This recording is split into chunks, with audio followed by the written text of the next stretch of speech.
Good evening, everyone.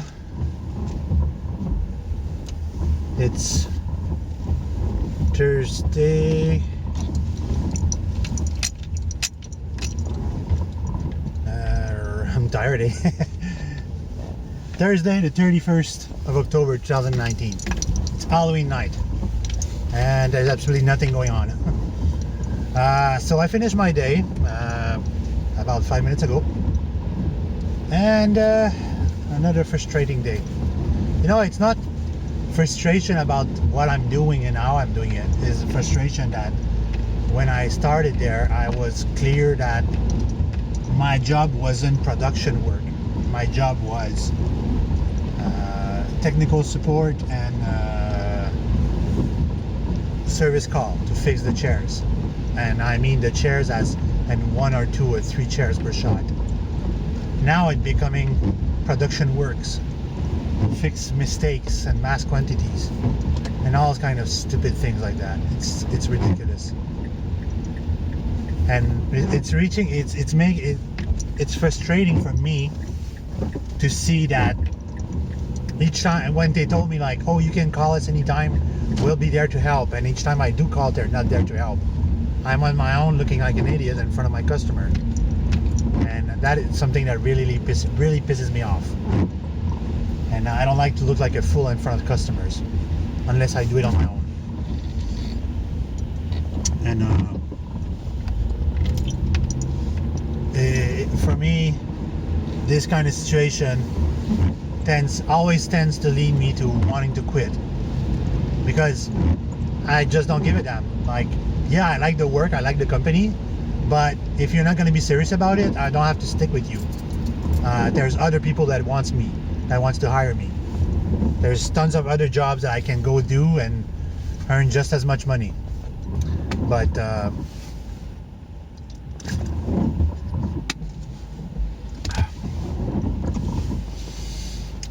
gonna take a deep breath.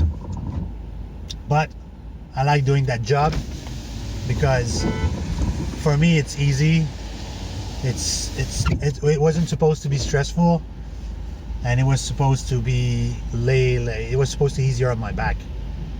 But now it's every 2 months or so I have to go back to my doctor and get a shot down my back to relieve the inflammation, because my back just doesn't, the pain in my back just doesn't go away. The moment I do too much in a row, the pain come right back. Fortunately, I find a stuff and spray that it's external, and it's help alleviate the inflammation, but it doesn't take care of the things 100%. It just alleviates the problem. I know that I'm going to be stuck with this for the rest of my life. It's a fact. And the next step in my career is to become a supervisor, where I'm gonna use my years of skill and expertise to manage things and help people do their job better.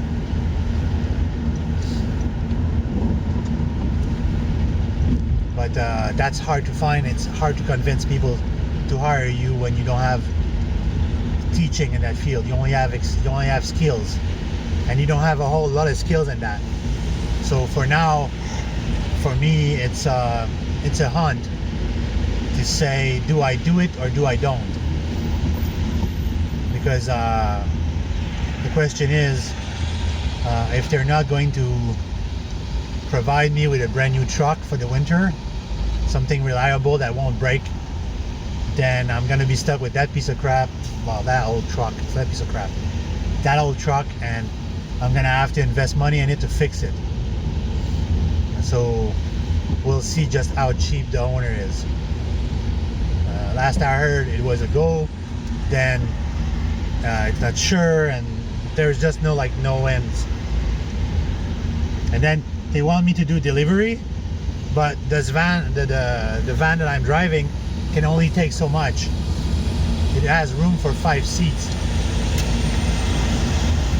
so that's as much delivery as I can do when it comes to do delivery. Plus, I need room for my parts when I'm going to do my job. I need the truck to be free of anything inside. No, I need the room inside my truck to go do my job, you know. If I had a bigger van, I would have a shelving just for my parts and my orders and my service calls, and then I would have room to put chairs and do delivery at the same time. But the problem is, if it was just one call at a time, one chair per situation, it wouldn't be an issue. It would be really, really fast. I would manage to do delivery and my work at the same time. But nowadays, it completely changed.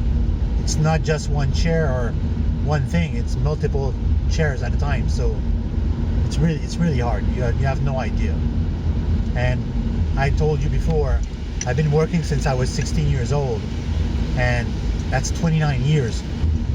And my body is quite worn out, and I still need to work for the next 25 years of my life. So I need to save my body and conserve it in a way that I'm not going to be invalid by the time I'm 65, 80, 70 years old. I won't be able to move anymore or do anything. So, and that's going to come to the point that, in solution to this weekend I will dedicate times to actually make the God's device. And I have an idea of what I need to do. I have all the parts at home. I just need to buy a box to do the project and find a piece of steel that I'm gonna do the cross and the magnet with.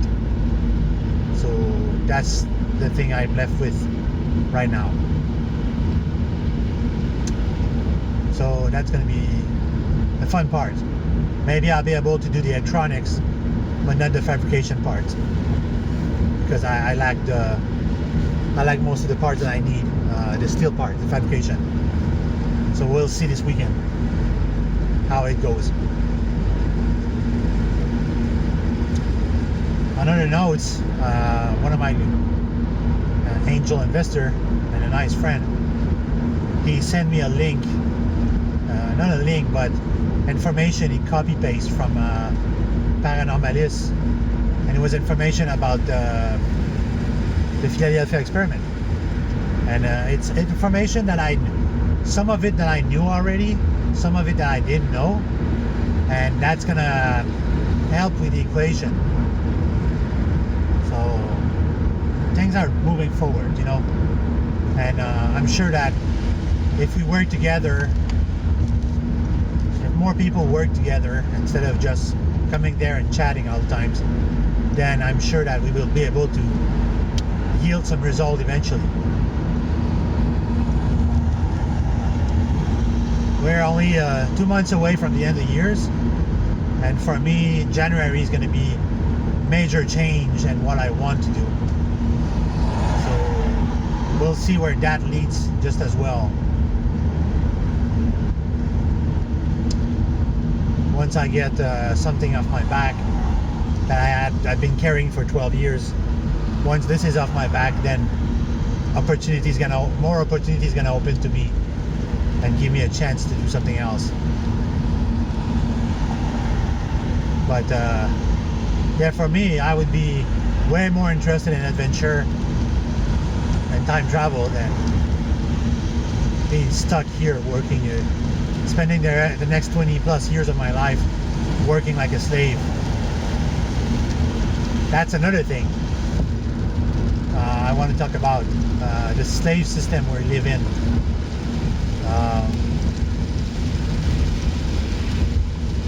You know, the way the system is made to drive you into debt, and it controls your mind as what you want and what you need, and what you cannot afford, and provide you with money that you can't afford to pay back,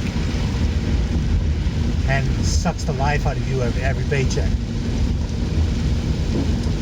And for those that are not in debt right now, do something else. You know, explore the possibilities of what your skill can do, and don't sink yourself into debt. it's a vicious circle that can really ruin your life. For me, obviously, if I would have known what I know now back when I was 19, 20 years old, I would not be in the situation I am right now.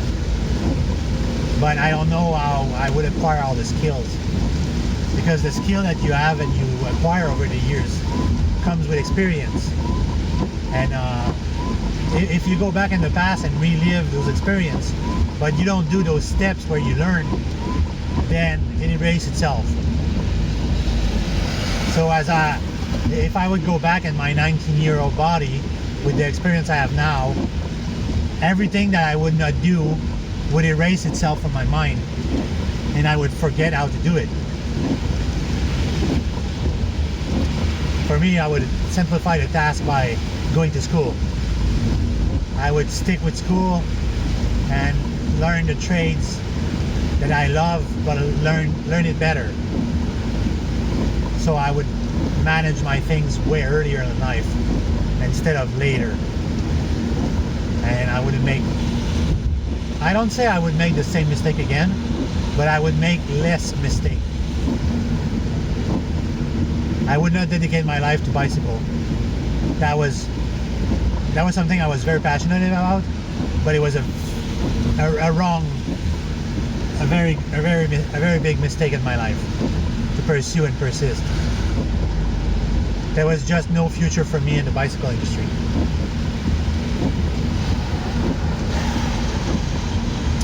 But now it's pretty, with the humidity right now, it's pretty warm. Back where I was in Quebec City, it was about 6-7 degrees Celsius. Here in South Shore, Montreal, it's 16 degrees Celsius right now. So it's pretty warm.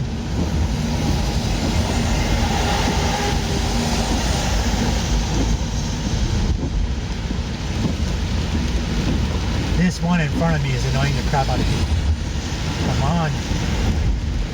I would say don't exceed the speed limit, but goddamn go. Drive at the speed limit, not under. Now that he's in a 50 zone, he's exceeding the speed limit. So great. Boy, 2 more years of that shit. I just want to spend the holidays there and see if they're going to be as generous as the last company. During the Christmas holidays, the other company gave me $50 on my first Christmas and $100 on my second Christmas, and that was pretty impressive. That was pretty good. I was really very fortunate and very grateful for all of this.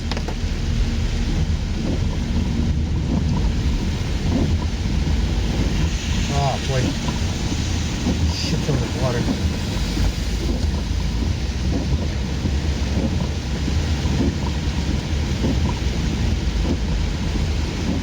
If I can give you a suggestion, when you're driving your car, don't drive into puddle and has a lot of water flying in your car. It's not good for the engine and any circumstance, especially when you have an old car. You just need a good splash on the electrical circuit for the car to entirely die and ruins your day. If you see a puddle, drive slowly. One of my friends did that with one of his car. He went full on into a puddle, and it was a 3-year-old car, and the water just went inside the engine bay and soaked into the computer, and it just blew the computers away. It cost him $600 to replace the computer. A hard lesson was learned that day. Doing dumb things result in dumb situation. And on a positive note, I managed to finally find my pack out. My pack out sort out. Well, actually the name of it's the sort out pack out. It's like a box from Milwaukee that you clamp onto other box, and it's like an organizer. And I bought it for like $5 less than on the South Shore. Here on the South Shore, that same box, I think it's $69 or $59, I'm not sure. Anyway, I wasn't the one paying for it.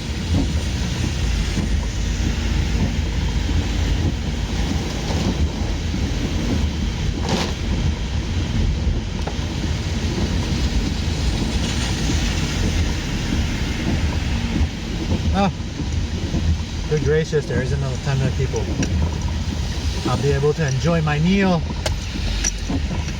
I worked really hard the last 2 days. I deserve to spoil myself to a nice KFC meal. So I'm going to unwind for 30 minutes and just eat something nice for a change. So on this note, have a good day everyone. See you later.